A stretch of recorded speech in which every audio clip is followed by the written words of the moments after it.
Okay, so this is social economic status, the game of life. The point of the game is to get to retirement first with the most money and the least amount of loans. So you have your dice, your game pieces, your money, and loans, and a career card.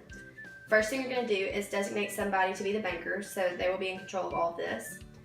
And then however many players there can be 3 to 6 players. Each player will pick a career card. The career card will show you the person that you are. So this is your character, I'm a lawyer, with what income family you come from and what your salary will be. You start off by getting whatever the salary is before you start the game. So I got $120,000, so I'll put that to the side. And whoever has the highest salary of all the career cards is who starts first. So since this is the highest one, I would start. So I would take my piece and I would put it on high income, because since my card says high income family, that's where I start. If your card says lowest income, you'd start here, which is furthest away. High income, roll the dice. So I rolled a 1. I would have the option of moving 1 forward like the dice says, or you can move 1 more forward since you're high income. The point of that is to try to pick the one that has the less negative impact on you. So I'd rather pay $10,000 than pay $40,000, so I choose to move 1 more forward. So at that point, I would pay the banker $10,000, and they would give me $10,000 back in return. If I was a middle income, or from middle income, I would put my piece on the middle income start, and when I roll, so I roll a 6, I have the option of moving 6 forward or 1 more back. Every time you cross a payday, you automatically have to get paid. So I would rather land on this one, because that would mean that each player gives me $20,000.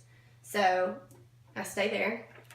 If you come from a low income family, you would start here when you roll the dice. So I rolled a 6, 1, 2, 3, 4, 5, 6.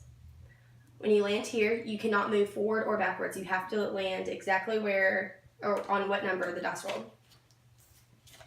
So you keep playing. The red are negative, the yellow are positive, and then green is payday. You keep playing, and you have to do exactly what each one says. If you come to a point, so let's say I landed on house flooded, pay $40,000. Let's say I am a fast food worker, and I only have $10,000 to my name. So I cannot pay $40,000. I would then have to take out a loan for $50,000 and keep that loan.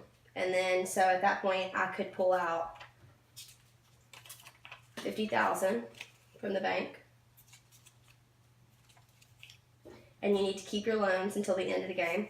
So that's $50,000. And then at that point, I could pay off the bank for the fact that my house flooded for $40,000.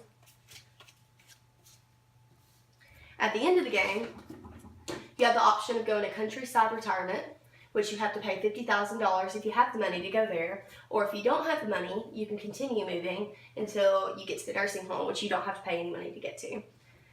At the end of the game, you will count up how much money you have left. And if you have the money to, you will pay off the loans that you have. If you don't have the money to, then obviously you have to keep your loans. And at the end of the game, whoever has the least amount of loans is the person that wins.